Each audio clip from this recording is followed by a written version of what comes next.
my name is Tiffany Myrick-Woodley, and I'll be moderating the Servicewomen in Leadership panel. So I hope you all had a great lunch and have some questions. You know, before the panel, there was a lot of discussion happening. So I'm sure you have a lot of questions already. So modern leadership, it involves empowerment, right? So the purpose of this panel is we want to advance that conversation about empowering our female service members so they can continue to advance in their careers. And this also ultimately, it helps the military continue to create space for women, and it also helps them with the efficacy and competitiveness and readiness of our armed forces, right? It's our armed forces as well. So we kind of talked a little bit about who's in the room. There's one lonely Space Force person. Is she still here? Hey! All right, so we got one lonely Space Force. And then there's a crap ton of Air Force here, so definitely Air Force. All right, where's our Navy? If you're Navy, raise your hand. Yeah. Navy. Army? Awesome. I like that representation. Marine Corps. Okay, lonely Marine, right? All right, and last but not least, Coast Guard. Yes. All right. So now we know a little bit about who's in the room. Keep that in mind. So when we're out here networking, you know, have an idea of who's here, who to connect with, who to network with. So now that we know a little bit about who's in the room, let's talk about our panelists. So Christina, please introduce yourself. Good afternoon, I'm Christina Humphries. I work at the Naval Leadership and Ethics Command in San Diego. I'm a surface warfare officer by trade. That means I drive really big warships. My last really big warship was USS Miguel Keith. I was an officer in charge of the Gulf crew. And I'm also the co-chair of the Joint Women's Leadership Symposium for our Sea Service Leadership Association, which has been working with the Valkyrie Project this year. So it's the largest women's symposium for uniform services, and it'll be in DC 26th to 28th June. Just putting a plug in. But thank you, I'm really happy to be here. Sarah? So Sarah Fortin, go by Rabbit, flew C-130, B-52s, now in the TACP Operational Support Squadron Commander down at Hope Army Airfield. So get to also jump out of the planes that I used to fly as well, aligned with the 18th Airborne Corps, and getting ready to go work up at the NATO Policy Stratosphere in NATO HQ in Brussels, Belgium. So I'm really excited for that international aspect of things. So super happy to be here and look forward to sharing some discussions and learning points throughout our career. Hit 20 years in May, so. Nice, congratulations. And Lexia. I'm Lexia Littlejohn. I am a captain in the U.S. Coast Guard. Currently, I'm the Chief of Staff for District 1, which is an area that encompasses all the way from the Canadian border down to northern New Jersey. I've been in the Coast Guard about 27 years, primarily in the shore forces realm. So we operate boats and cutters from the shore. And then I've also done some time on the Hill working for the Senate, as well as some budgeting experience. Nice. And Sidney, just... Major Sidney Jacques, I'm in the Army. So currently I'm a battalion XO for a unit within INSCOM, and I love it. And if you want to know more about me, then watch the previous speaking thing. Awesome. All right, so we're going to kick this off with Christina. So like Christina said, she's an instructor, correct, at the Leadership and Ethics Command in San Diego. So as an instructor, typically your students are 03 to 06, right? So during that, you typically talk about DEI efforts, correct? Are those efforts, how do you measure the success of those efforts in command?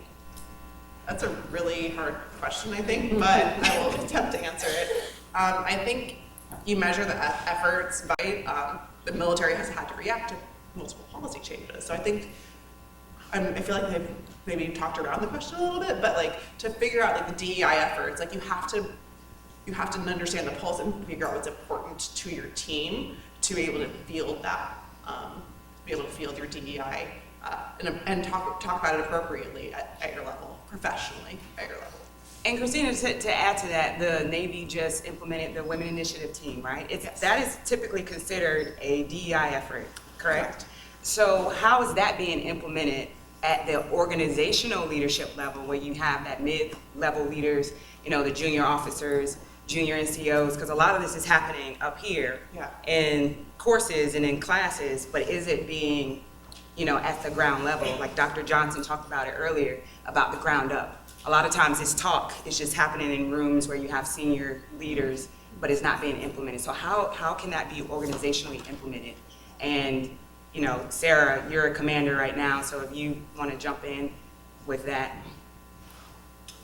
So, same thing, having a leadership philosophy that's inclusive. So, I don't know if any of you have read John McChrystal's book, Team of Teams, but I basically adopted that as my squadron command philosophy. Like, we're OSS Operation Support Squadron, so we have multiple professionals amongst our squadron.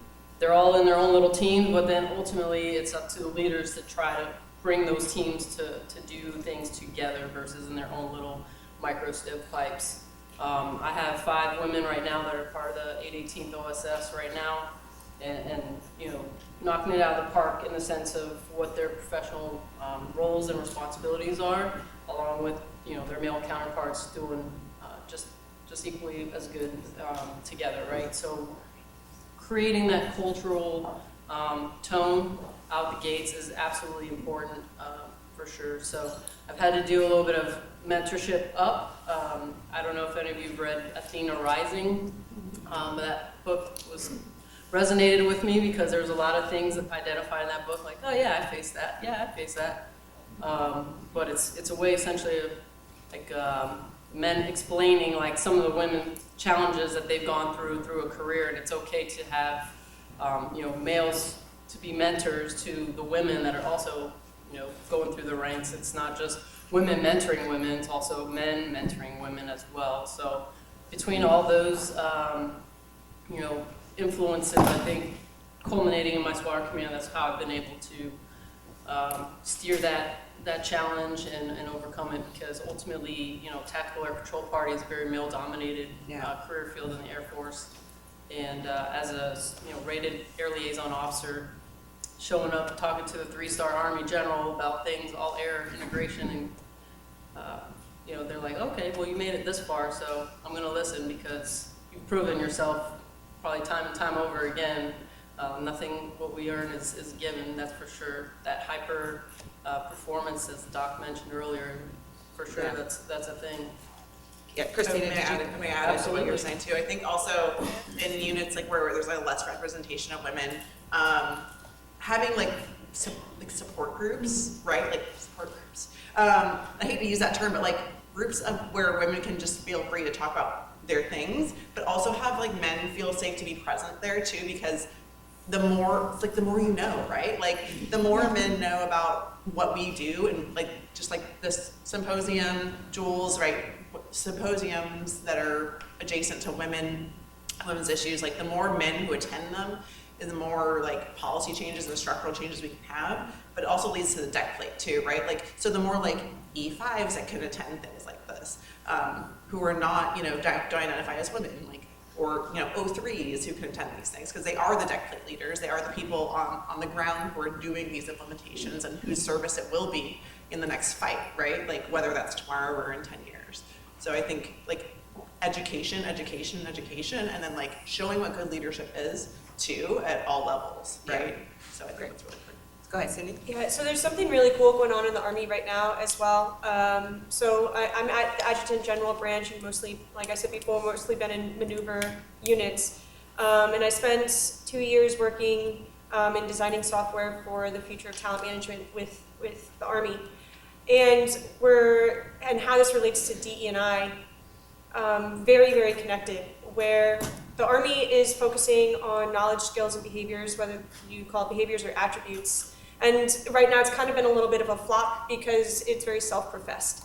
However, there's been a lot of research, and I've been in some think tanks and smaller group research and conversations with Army Research Institute and different organizations about how can we actually harness this data of knowledge, skills, and behaviors once we can validate them through testing and putting it on scales of 1 to N of where this individual person on a Rolodex of 107 or 109 different categories, who is this person? How do they progress?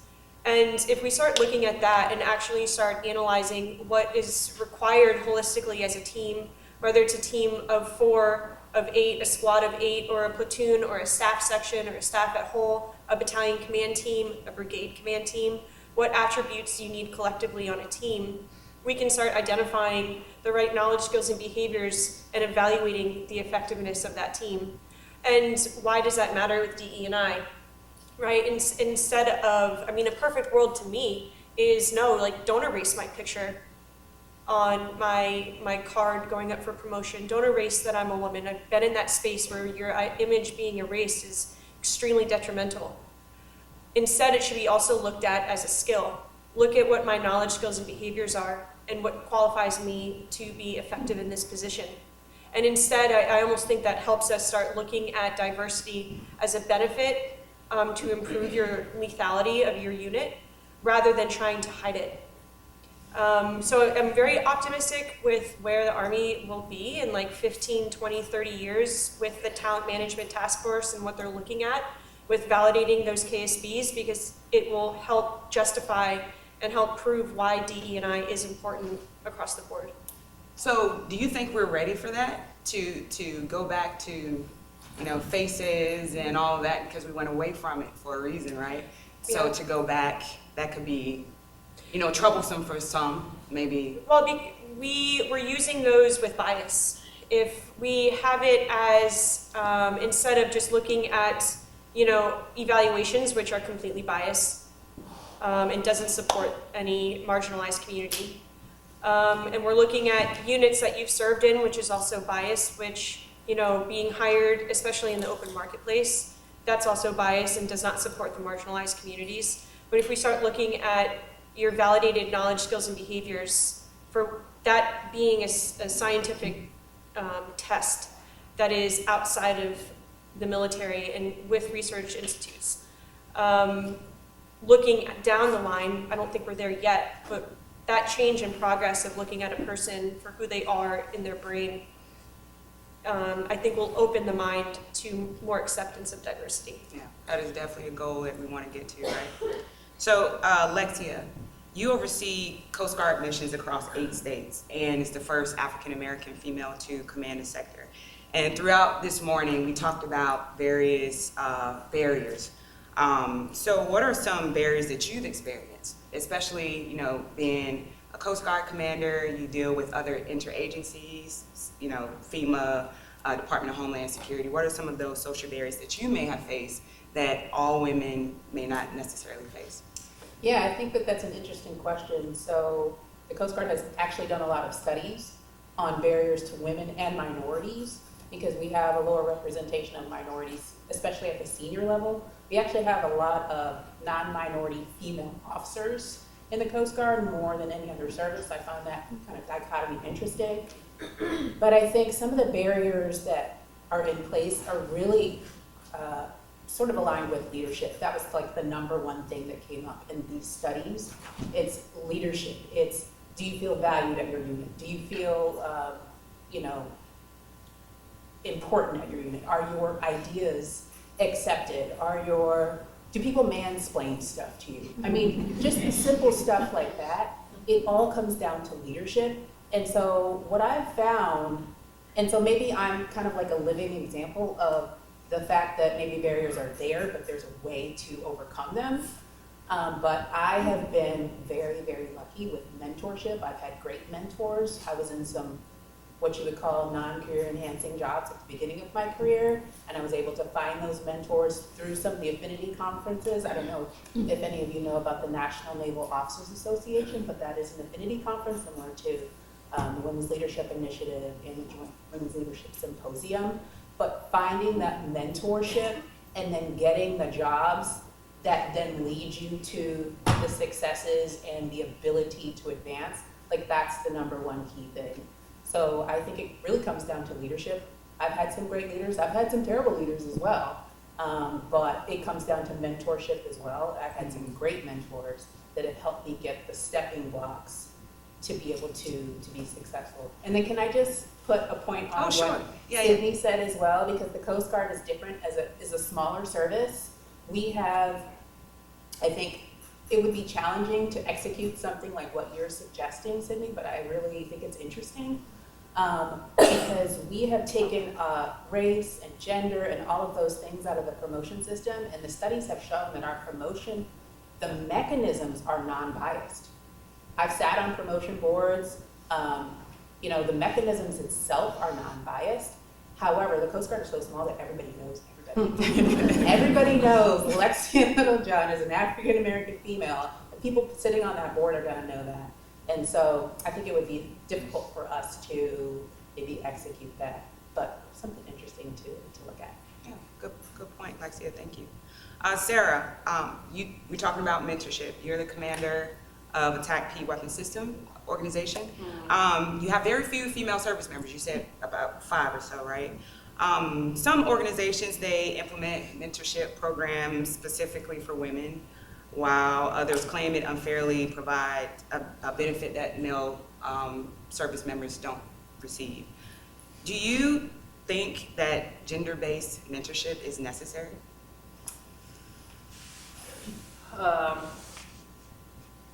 Yes and no, to a certain extent, right? There's going to be time and places that women feel comfortable talking about certain things, and then obviously bringing our, the male counterparts into those conversations as well, so they can, both express their, their opinions and thoughts, so we can bring it to that inclusion versus just integration, right? So having, communication at its basic human level is one of the hardest things we do. We miscommunicate all the time. So having sometimes those stovepipe conversations, like while yes, it's probably good for, therapeutic purposes and venting, you got to get to a point where, okay, let's open up the aperture of that conversation and mentor together versus just one, I'm only going to mentor women, right? Like, no, I mentor, junior CGO officers, NCOs, senior NCOs, they mentor me as well. So it's a give and take from a good leader, right? Like that's what you're looking for. It's not necessarily men or women or certain race or whatnot. It's just capacity to lead and take the good that you want to pay forward and then just kind of sideline the bad stuff that you see, like, no, I'm not paying that forward whenever I get the chance. So I think it's good in certain aspects, the one-on-one with the younger women, just say, hey, look, this is normal, right? There's going to be some things that just, we want to have those one-on-ones, but ultimately opening up that conversation to, again, be that team of teams to reduce those barriers and keep them low so they can build that trust as a family, because ultimately the military's our family away from family, and we have to respect and treat each other in those regards. So that's what I'd offer as far as mentorship. It needs to be up and down and across all barriers. And how is that implemented specifically for junior female? I mean, like anyone can comment on this, for junior female service members who need the mentorship, because it's easy to say like, oh, this person is high speed, I want to take her under my wing, but what about the one who need mentorship? How do they seek it? Like Sidney talked about in her, when she was speaking today, she talked about being intimidated. Like there's intimidation there. How can someone be the next Sarah Fortin, the next Lexia Littlejohn? How can they reach out to you? What are some things that we're doing to implement that? Well, for one, symposiums like this, phenomenal opportunity. For sure, there was a time when I joined, it was more of, if there was another female in the area, it was like competition, right? Because we were pitted against each other to a certain extent. You still think that exists? Not as much anymore. not as much anymore. Sydney's nodding like, yeah, that I still mean, exists, maybe. right? A lot of times when you're the one, the only, Sure. or, you know, Maybe like, I think at a certain rank, Rank and age, wisdom. you start to, yeah, but at the junior level, yes, it is still there. I think you have to walk into every experience and every day with like, how can I mentor this person? How can I develop this person? How can I advance this person's, you know, folks that work for you, advance their skill sets and what they're trying to do? Because that's what I feel didn't happen for me. And you know, I talked about having some non-career enhancing jobs at the beginning of my career, but I was able to find that leadership that I was looking for. And so I think it's incumbent upon us as leaders to be able to approach every day with that in mind. And even people that make you mad or piss you off. Yeah. How can I develop this person? Some of it's going to be hard conversations. Yeah. Having hard conversations, like majority of us are, you know, not confrontational for the most part, so we try to avoid and tiptoe around certain things instead of just, hey, let me call you in the office, let's have a closed door conversation, and let's, you know, give you some feedback on no kidding, like these are the things that you need to work on, this is where your strengths are, but ultimately, you know, that perception you want to try to protect as well. Like if you think you're just going out there saying and doing whatever on social media and then think that you show up in uniform the next day, that people don't know what's going on in your personal life and it's public domain, those are that dichotomy of perception of reputation that I've seen younger, you know, airmen start getting in trouble with. It's like saying one thing but then doing another, and on that social media aspect is where people gotta remember to also uphold their roles and responsibilities as professionals of arms. I think also we need to change but progress the narrative of mentorship, where mentorship is not just a one-way street of information going to the mentee. It is just as important to even teach people how to be mentors once they hit a certain rank. For that individual who's in a leadership position to stay connected with the younger generation, to stay connected with who they are leading, and to listen to them as well. To listen to the common questions that are being asked, to what is coming up. To not become disconnected and only focused on what is going on above me, because you know, as a leader in those higher ranking positions, it's easy to get lost in that because you're receiving a lot of pressure, a lot of responsibilities coming from the top. Through mentorship, that is an avenue to stay very connected to what the reality is of our junior soldiers and our junior officers and what they're facing every day. Case in point, are women still being pitted against each other? I mean, probably more so since integration. And that takes mentorship to understand that and hear that. It takes listening to those that you're mentoring to really pick up on what the hell is going on out there and to how to keep it moving forward. So I mean, even some of my mentors, I learned that from listening to him. He's a command sergeant major at a 3-star level. And he was like, you know, Sidney, like, I need you to keep calling me so we can have these conversations because I'm learning just by listening to you too. And I consider him my mentor. And then that's where it came from, is hearing it from him. So yeah. does that ring true for you as well, Christina? Absolutely. Yeah. You don't get the pulse of what's going on unless you talk to people, and during a mentoring session is actually a really good time, right? Because they're telling you well, I'm having these issues, this is what I want with my career. And also I really am a proponent of coaching too, because I'm a Navy coach as well, so it's separate from mentoring, right?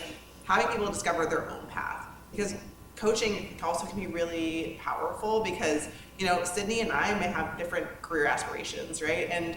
But if we're being pitted against each other and we're told we can only go on the same path, then if I go off that path, what is there for me?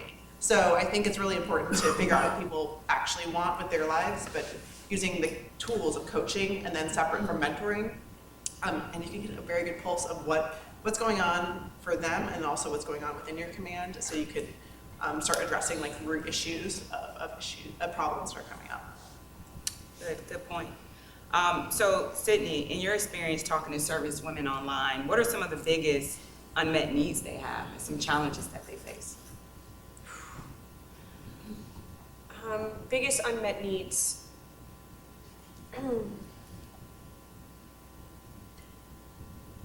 So from my observation, I think it's a space for them to be honest, to speak in a way that, and this might sound like really just too simple of an answer, but to speak in a space that they're already believed, and they don't have to try to constantly explain themselves in a way to gain someone's like belief in them. That might sound confusing, but I find that so many of the conversations I have over the past few years, which is like well into the hundreds, I quickly have to say, there's always a point in these conversations where I have to say, like, I believe everything you tell me. And I immediately get like an emotional response, especially on the phone call. That's when crying might happen, where it's just that relief of somebody telling you, like, I already believe everything you're going to tell me. You don't have to prove anything. You don't have to try to justify it, because a lot of the conversations are so unbelievable, what we go through.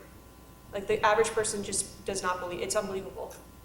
And to just, as someone on the receiving end that's just there to listen and to help, just saying, I believe what you're going to tell me. And trust is a And key trusting ingredient, that. right? And creating that space. Mm-hmm. A lot of women have never felt that. I didn't realize I never actually felt that until a few years ago. I think that is a theme that kind of runs throughout the challenges that women face in a male-dominated organization as well as minorities, because it's kind of like, if you're the only one, or if you're one of few, how did you get to where you are? You're questioned, right? And it's a theme that kind of runs through, and so you're already in a defensive posture where you're used to being questioned, you're expecting it. And the fact that you're actually being believed and trusted up front must be really enlightening for folks. Relieving, right? Yes, definitely. You have anything to add? Okay. So we talked about imposter syndrome, right? So I'm sure everyone on this panel and in the audience may have felt that at some point in their career. So what ways can we encourage other women to pursue leadership roles or whatever it is that they want to do, while also addressing and mitigating imposter syndrome? Who wants to take that one? Okay, self-care. Self-care Okay. and therapy. Because I have suffered from imposter syndrome I got to this job after just coming off a fantastic tour and, having all these accomplishments under my belt, and then to get there and then people are questioning you like I talked about before, and it's kind of like you have to know who you are. But in order to do that, I really recommend self-care therapy to help you know where you came from, know who you are, and then to, seek out, I call them personal sanity days. And so seek out those activities that you enjoy, getting your nails done, going to the spa, and then that sort of rejuvenates you to come back to the fight, if you will, sitting in the right audience to talk about that. Yeah. Can I? Go ahead, Kristen. So I love that answer, and I think self-care is something that we talk about, and we're like, oh, take a spa day, and you'll be like 100% better, right? Like, okay.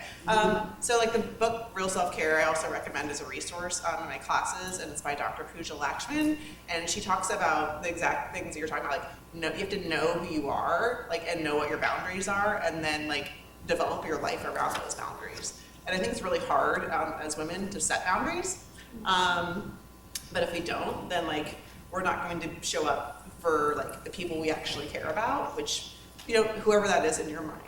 But I really like that answer, and I wanted to talk about that. No, great. So we talked a little bit about, having those hard conversations. And this is for anybody. Is thick skin outdated? Is that still a thing? And what does thick skin mean? I think it changes. I think it's pretty fluid. Okay. depending on where you are in your life. Thick skin for Sidney in her mid-20s, late 20s, like, looking back on her, oh my gosh,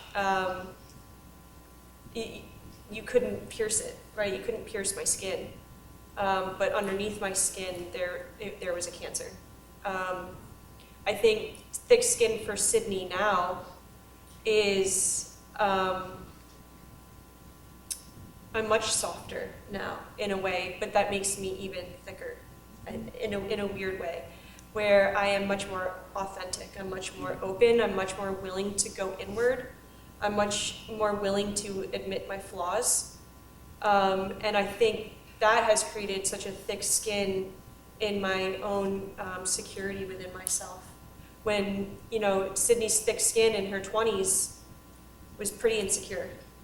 But now, like, I don't think it's an outdated term, unless I'm missing something that's been, like, in a discussion of, like, what thick skin actually means. But I think it's connected to how you survive and how you're surviving in the environment that you're in. And the environment that I'm in now is much different than it was 7-8 years ago, and you have to adapt to where you are. And you know, sometimes they say to be in certain positions or certain organizations, you need to have thick skin. Is that a term that is used to cover up inappropriate conversations or being able to take disrespect because you need thick skin, right? And if you know, so what? Yeah, You abusive leadership does not mean you have to have thick skin, right? Like, that's abusive leadership.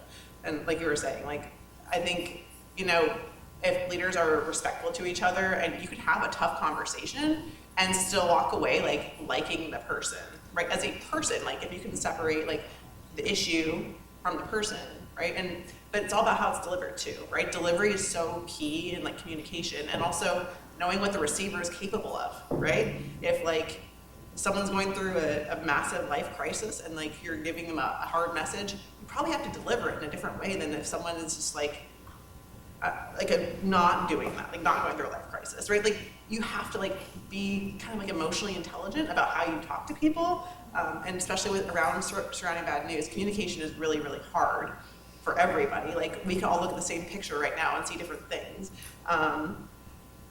But, like, knowing the receiver and, like, also delivering the message as whoever is the deliverer needs to be, like, aware of the situation. Constructive I criticism. want to pick up on something that Christina said, because I think emotional intelligence is just such an important quality for leaders to have. I think they did a study where it was like the most successful CEOs in the world, and they boiled it down to 4 characteristics, and emotional intelligence was the top characteristic. It wasn't, you know, skill, obviously they need to be brilliant, you know, at what their, you know, a specialty is, but emotional intelligence was way up there. And I think this idea of thick skin gives people a license to go down a road of hurting people, and that's not appropriate, and that's not what we should be doing as leaders and as followers.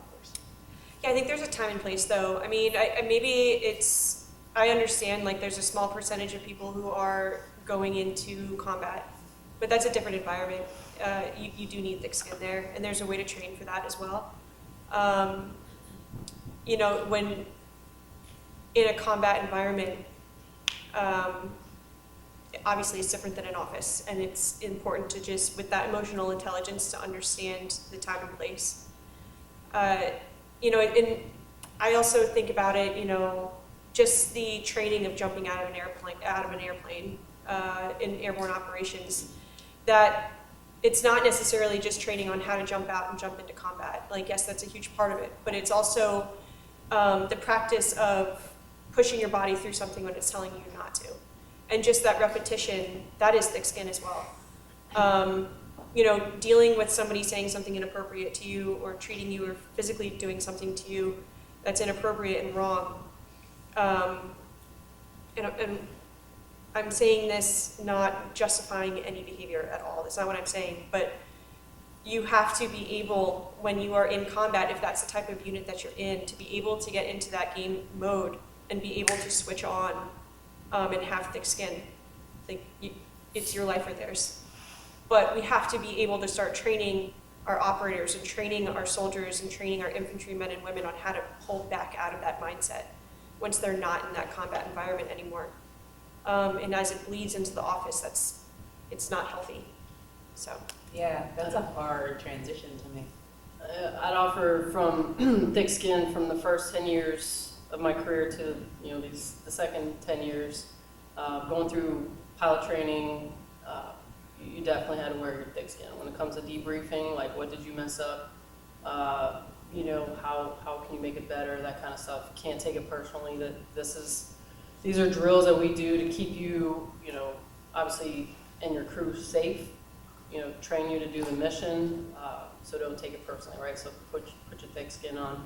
So from that, conditioning of flight training, early years of flying combat in Iraq, that's just kind of what you get conditioned to, right? So to your point, if you, as the years go by and you mature and you grow wisdom, you look back on it, you're like, damn, I was probably too thick-skinned because I didn't really check in with myself so much because I was basically always on the grind and always guard up. And I would say for the Air Force, around 2012, there was kind of a massive culture shift where they were trying to okay, let's get this back on a healthy path, when they did a purge of all kinds of things that were inappropriate, hanging out in the squadron and things that just were okay, because that's just the way it was. So I grew up in that environment in the Air Force, but then to see that change and then seeing where we're taking it in a good way, but I also am cautious of, I don't want it to become too soft because we're still military, it's still professional combat in the business, killing people, breaking things kind of deal.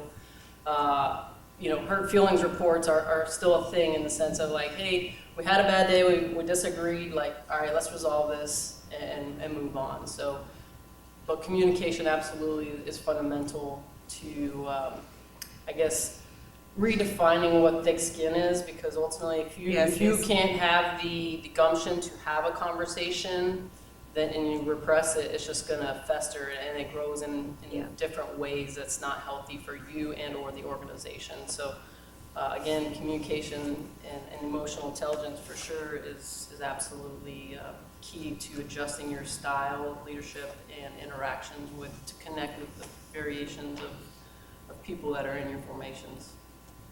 Okay, thank you for that. Can I just make one comment, Tiffany? Yes.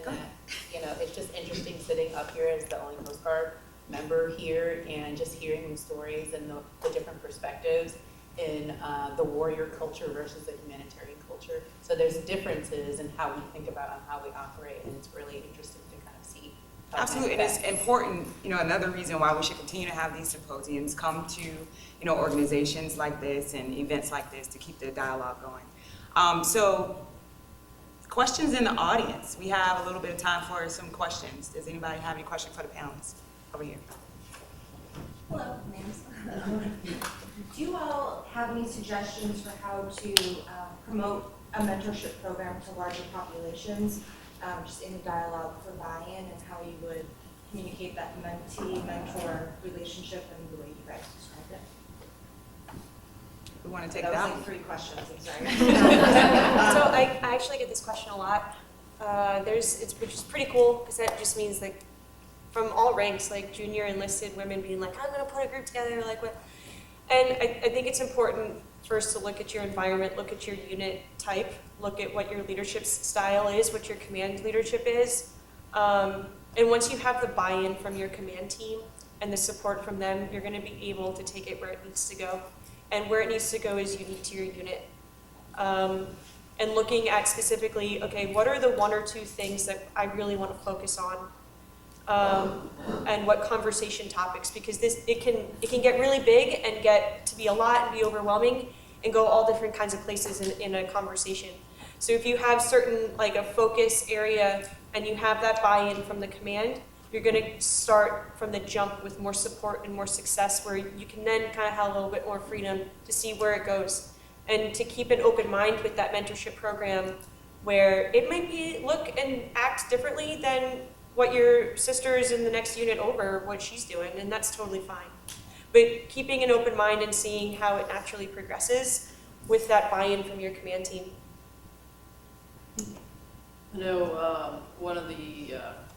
one of the first female TACP officers that's gone through. She has organized an Air Force Special Warfare group that kind of reaches out to not only those who are in, which is not much, but ultimately looking at the cadet corps between ROTC and aspirations, people that are still trying to figure out, what do I want to do when I actually join? And so I got to speak to about a handful of ladies a few weeks ago, and just some of the same questions they're asking, like, what do I expect when I'm in this male-dominated career field? You know, how did you make it through, and those kind of things, right? So in all those talks, I try not to, there's no prescribed formula, right? We're all up here and we all have our own stories in the sense of we can't compare each other to anything because it's still our own path, right? So it's just mentoring them through, you know, inspirational stories, maybe some of the times where you've stood your ground, just trying to find ways to connect I mean, if they're cadets, you know, they're just young adults trying to figure out what they're going to do with their life. So it's been a while for me since I was in their shoes, but trying to recall, like, what I didn't know what I didn't know going in. So just building on those small, you know, successful stumbling blocks until the path, you know, the paths that you were meant for will open up, right? Sometimes you get shut down because you didn't make certain standards or whatever, right? There's going to be things that's just life. You can only do what you can do. So just reinvigorating that drive, like, hey, it's not the end all be all if you didn't get your first choice at something, right? There's women out there that found a way to get to that yes, persistent perseverance, right?